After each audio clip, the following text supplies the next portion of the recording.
ये है talks news network और आप देख रहे हैं पॉलिटॉक्स, राजनीति का कच्चा चिट्ठा। मैं बहुत आभारी हूँ प्रदेश की जनता का, सभी कार्यकर्ताओं का, जिन्होंने पूरा आशीर्वाद बनाए रखा और आज मेरे जन्मदिवस के अवसर पर जो स्नेह, जो अपार प्रेम, जो आशीर्वाद, जो आत्मीयता आज दर्शाई है, उसके लिए मैं कोटि कोटि बहुत आभारी हूँ। धन्यवाद व्यक्त करता हूँ सभी लोगों का जिन्होंने असीम प्रेम और प्यार मुझे दिया है। और मैं मानता हूँ यही किसी जनप्रतिनिधि की ताकत होती है। ताकत जनता के प्यार से निकलती है और कार्यकर्ताओं और लोगों को साथ लेकर आगे चलने का काम हम लोगों ने मिलकर किया है। लेकिन आज सब लोगों ने जितना स्नेह दिखाया है उससे मैं अभिभूत हूँ। मैं बहुत एहसानमंद हूँ लोगों का, जनता का, जिन्होंने दिल से, प्यार से इतना आशीर्वाद दिया है। और मुझे लगता है कि राजनीति में इससे बड़ी ताकत, इससे बड़ी संपत्ति, इससे बड़ा कोई सूत्र नहीं होता जहाँ से हम लोगों को आत्मविश्वास मिलता है। तो मैं बहुत आभारी हूँ। उम्मीद करता हूँ कि मैं इन सब लोगों के प्यार का जो विश्वास है उसको बरकरार रखूँगा और जो उम्मीदें लोगों को हमसे हैं उसको पूरा करने के लिए हम कोई कसर छोड़ेंगे नहीं। जितना आशीर्वाद मिला है आपको आज, यही उम्मीदें भी लोगों की ज़्यादा बढ़ गई, जिम्मेदारी आप पे ज़्यादा बढ़ गई। देखिए, हम लोगों ने जब काम शुरू किया था राजस्थान में लगभग 6 साल पहले, तभी से हम लोगों ने जो जनता की भावनाएं हैं, जो जनता के इश्यूज़ हैं, पब्लिक से एक जीवंत संपर्क कायम करने का काम हमने किया था। और मुझे लगता है कि धीरे धीरे वो विश्वास और वो रिश्ता गहरा होता गया, बढ़ता गया। और इसीलिए आज जब हम लोगों को राज चलाने की जिम्मेदारी दी है तो लोगों की उम्मीदें बढ़ी हैं। लेकिन मुझे पूरा विश्वास है कि आने वाले समय में उन सभी आशाओं को, उम्मीदों को हम पूरा करेंगे। और मुझसे जो भी जनता उम्मीद रखती है व्यक्तिगत रूप से और संगठन का अध्यक्ष होने के नाते, उन सभी उम्मीदों को पूरा करने के लिए हम कोई कसर नहीं छोड़ेंगे। क्योंकि जनता का आशीर्वाद लिया था लगभग 8-9 महीने पहले सेवा करने की भावना से, और जनता ने हम लोगों को चुना कि हम बेहतर सेवा दे सकेंगे। और उन्हीं मुद्दों को लेकर हम जनता के बीच में काम कर रहे हैं। और मुझे पूरा विश्वास है कि जो शहर, गांव, ढाणियों में राजस्थान की जनता 7 करोड़ लोग रहते हैं, उन लोगों ने एक अटूट विश्वास हम लोगों पर दिखाया है। इसलिए प्रदेश की सरकार हो या प्रदेश का संगठन हो, हम दोनों मिलकर जनता की हर अभिलाषा को पूरा करेंगे, ऐसा मैं समझता हूँ। जनता ने सरकार बनाई और फिर जनता के बीच आपको जाना है कुछ दिनों बाद चुनाव। देखो, चुनाव लगातार चलते रहते हैं। जब हम विपक्ष में थे तब लगातार विधानसभा के उपचुनाव हुए, नगरपालिका चुनाव हुए, पंचायत चुनाव हुए, फिर विधानसभा के चुनाव हुए। और ये अच्छा है क्योंकि जो पॉलिटिकल पार्टीज़ हैं और ख़ासकर हम जैसे लोग जो सत्ता में हैं, लगातार एक एग्ज़ाम होता रहता है। और हमने जो काम किए हैं जनता उसका आंकलन करेगी। और मुझे लगता है कि अपना पूरा विश्वास और आशीर्वाद दोबारा हम लोगों को मिलेगा। बहुत जल्द नगर निकाय के चुनाव हैं, फिर पंचायत चुनाव होंगे, 2 विधानसभा के उपचुनाव भी होंगे। तो सभी चुनावों की संगठन की दृष्टि से हमारी पूरी तैयारी है। हम लोगों ने पंचायत, ब्लॉक, जिला, प्रदेश, हर स्तर पर कार्यकर्ताओं की, प्रभारियों की मीटिंग ले रखी है और दिशा निर्देश दे रखे हैं कैसे हम लोगों को तमाम चुनौतियों का सामना करना है। प्रदेश कांग्रेस कमेटी में लगातार हम मीटिंग कर रहे हैं और मुझे लगता है इसका अच्छा सकारात्मक संदेश जाता है, क्योंकि जो लोग सरकार चला रहे हैं वो संगठन की ताकत से ही हम लोग सब सत्ता में आए हैं। इसलिए संगठन को लगातार मजबूत और करना, यही दिशा निर्देश AICC के भी हैं, कांग्रेस अध्यक्षा के भी हैं, और इन्हीं निर्देशों का हम पालन करते हैं। सर, कानून व्यवस्था की बात करें तो धौलपुर में 2 आदमियों को मार दिया जाता है और वही पुलिस कल फायरिंग में भाग जाती है। देखिए, सरकार बहुत गंभीर है और मैं धौलपुर खुद होकर आया था। उस गांव में जो मृतक परिवारों को लोगों से मिले थे, उन लोगों की कुछ मांगें थीं। जांच तफ्तीश को बदलवाने की मांग थी, कुछ पुलिस अधिकारियों पर उन्होंने केस लगाने की बात करी थी। उन सभी मांगों को सरकार ने मांगा है, लेकिन जो लॉ एंड ऑर्डर है उसको लगातार पुख्ता करने की कोशिश सरकार कर रही है। लेकिन ये बात भी सच है, जैसे कल बेरोड में हादसा हुआ, लगातार ऐसी घटनाएं आ रही, तो जो एंटी सोशल एलिमेंट्स हैं उनको नियंत्रण में करने के लिए हम लोग कोई कसर नहीं छोड़ेंगे।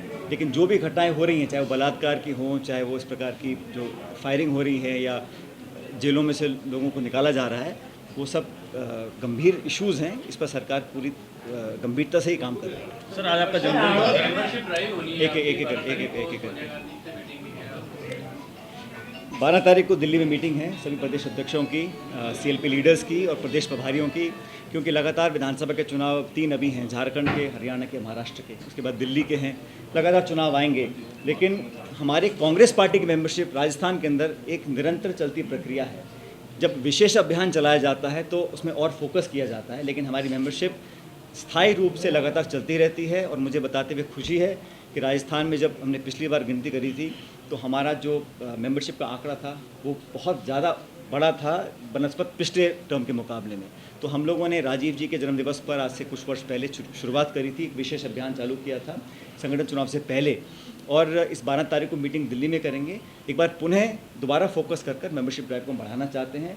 और बाकी पार्टियों में तो मेंबर आप मिस्ड कॉल देके बन जाते हो, लेकिन हमारे यहाँ मेंबरशिप के लिए पर्चा भरा जाता है, उसका नाम, पता, डिटेल, मोबाइल नंबर लेके, ताकि वो एक कांग्रेस का कार्यकर्ता टेक्नोलॉजी के माध्यम से और डेटा के माध्यम से जयपुर और दिल्ली से निरंतर एक संपर्क में रहे। ये बहुत बड़ा सवाल है, उड़ीसा पास में है, उनको धमकी मिलती है जान लेने की और मिलेगी मुख्यमंत्री, लेकिन अभी भी सुरक्षा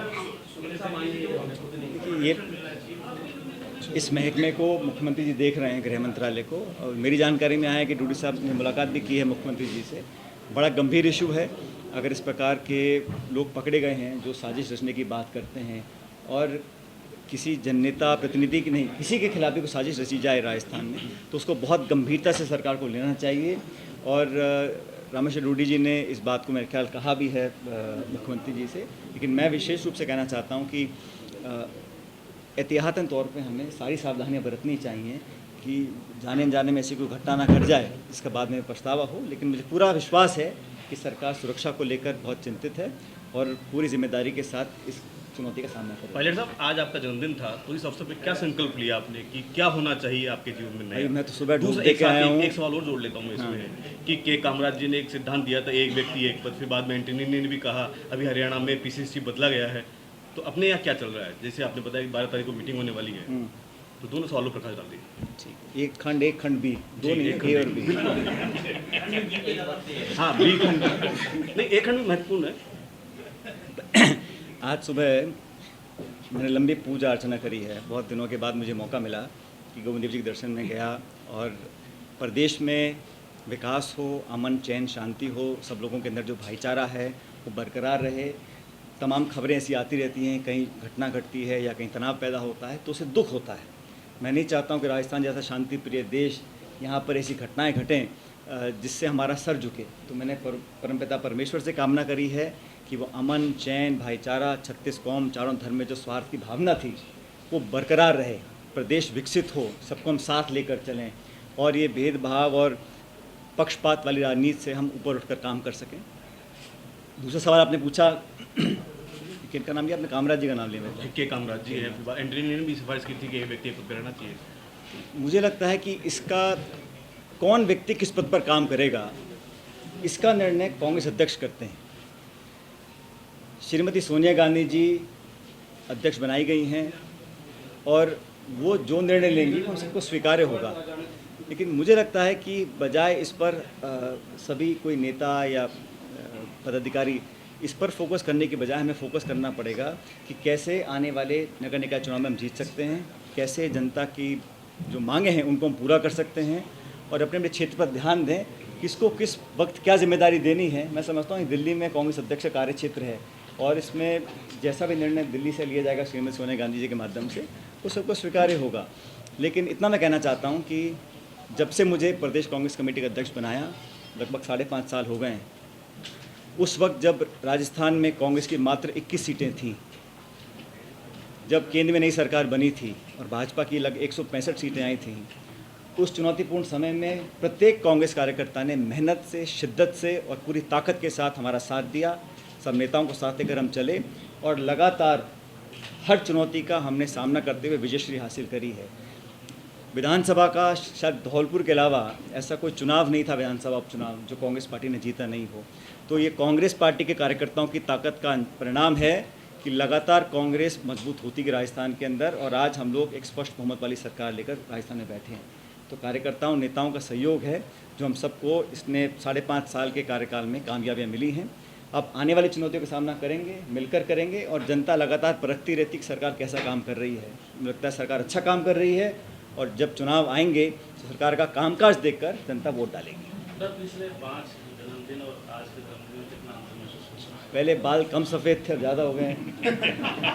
अब मुझे पता नहीं आप पे क्या इलाज है, लेकिन मेरे तो नेचुरल हो रहे हैं। सर एक सवाल और, जिस प्रकार रूडी साहब पर हमला हुआ है, मैंने जवाब लगता दिया है इसके कि नहीं, उसी से जुड़ा हुआ है कि प्रदेश में हमला नहीं हुआ है। पत्रकारों पर हमला हो गया सर। देखिए आप, वो मुझे बड़ा, मैं जानता हूँ एक अखबार के फोटोग्राफर को जिस प्रकार, नहीं, कई अखबारों कई लोग थे, उनको कवरेज नहीं करने दिया। मेरे संज्ञान में बेरहमी से एक कांस्टेबल पीटे, समझ में आता है कि कम पढ़ा लिखा आदमी है, लेकिन डीसीपी हाथ उठाए वो मारे। इसी के साथ भी, और लॉ एंड ऑर्डर को लेकर सरकार पूरी चिंतित है।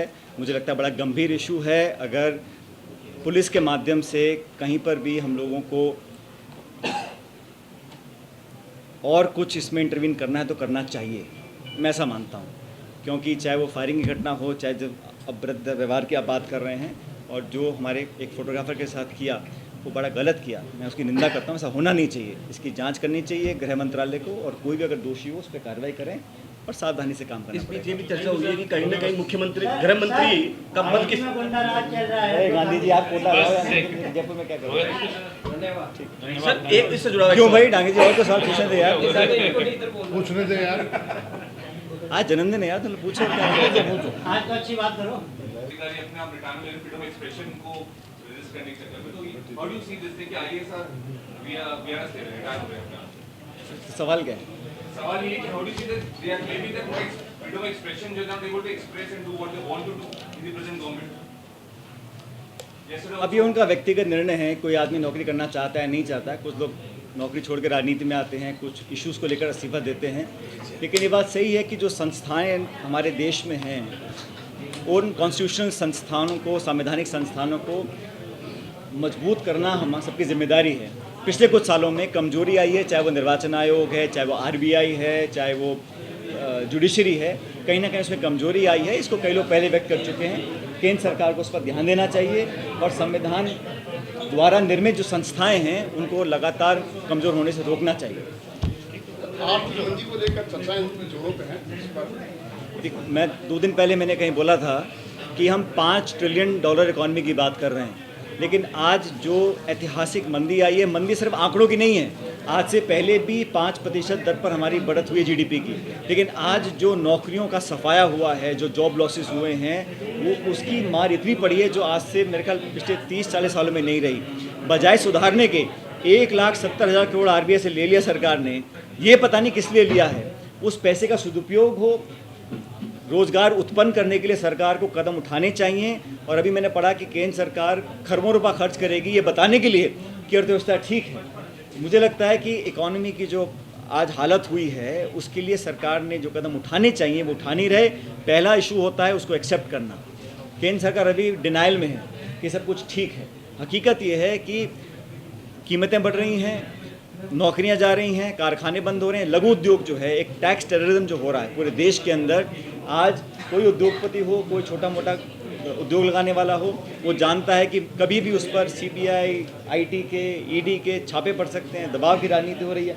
इस प्रकार का माहौल है तो लोग निवेश कम करते हैं। बैंकों को खतरा है कि हम लोग पैसा दें तो हम पे कार्रवाई हो सकती है। एनपीएस लगातार बढ़ रहे हैं। तो चारों तरफ से जो आर्थिक माइक्रो और मैक्रो फिस्कल पॉलिसी मेकिंग केंद्र सरकार की है, उससे लोग संतुष्ट नहीं हैं।